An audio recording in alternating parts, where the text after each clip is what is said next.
Vous avez peut-être remarqué dernièrement des femmes en groupe parcourant la ville. Ce sont des marches exploratoires.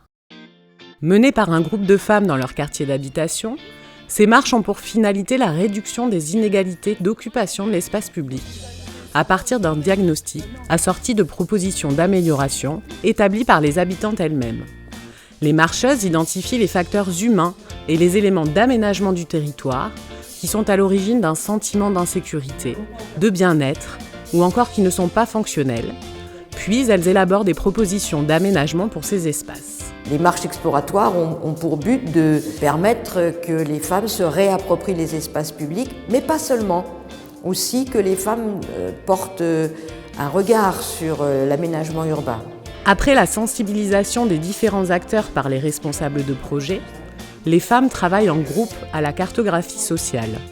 À l'aide de plans, elles dessinent leur trajet quotidien et indiquent les endroits où elles se sentent bien et les endroits où elles ne vont pas. La mise en commun des cartes permet l'élaboration d'un itinéraire de marche pertinent pour l'ensemble du groupe. Les marches se déroulent sur un territoire limité, de façon à pouvoir opérer le diagnostic en 2 heures, tout en proposant des améliorations précises. Le guide d'animation de la marche se compose de questions autour de la fréquentation, la mixité, la possibilité de demander de l'aide, l'entretien ou encore l'aménagement du secteur. C'est un terrain boueux, manque d'éclairage. Le temps suivant est consacré à l'analyse des observations effectuées sur le terrain et à la mise en commun des propositions en vue de rédiger un rapport. Certains points du rapport sont consacrés à l'amélioration de l'éclairage public, à l'aménagement de certains accès à l'aide de panneaux indicateurs, à la sécurisation des espaces de jeux pour enfants ou encore visent à favoriser la convivialité en proposant des installations ludiques ou en fleurissant des places. Plus de visibilité et puis mettre du goudron bien sûr pour le passage.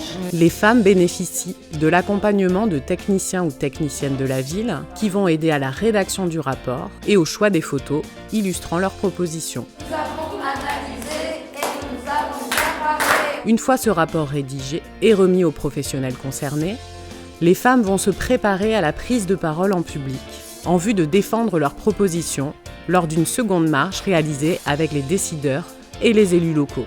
Dans une présentation destinée à faire passer des messages et à convaincre, les mots, c'est 30%. Pour garder l'enthousiasme et la dynamique du groupe, les animatrices proposent des méthodes d'animation pédagogique interactives pour créer une relation d'écoute et de confiance dans une ambiance détendue. Nous nous sommes retrouvés, nous avons. Lors de la dernière étape, les femmes reçoivent les décideurs sensibilisés au début du projet et leur proposent d'aller voir sur le terrain certains points retenus lors de la marche exploratoire.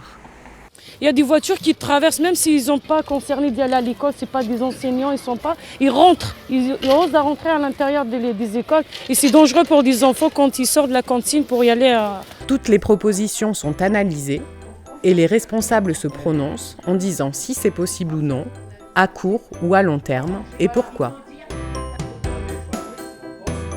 Un travail de suivi est engagé par un petit comité technique pour contrôler la bonne mise en œuvre des améliorations retenues. L'idéal est que les marcheuses soient associées tout au long du processus de réalisation des aménagements demandés. Grâce à cette action, les femmes développent leur autonomie par leur participation directe à la vie citoyenne et aux processus décisionnels locaux. Elles sensibilisent ainsi les décideurs et la population aux questions qui concernent la sécurité des femmes dans les espaces et l'égalité de droits entre femmes et hommes dans la ville. On n'est pas seulement bonne à faire la cuisine ou à s'occuper de son mari à la maison. Voilà. Il faut qu'on montre que les femmes aussi sont capables de faire quelque chose. C'est une démarche qui non seulement permet aux femmes une réappropriation de l'espace public, en le réinvestissant collectivement, en donnant leur point de vue sur son aménagement, mais c'est aussi et surtout un accès grandissant à la citoyenneté.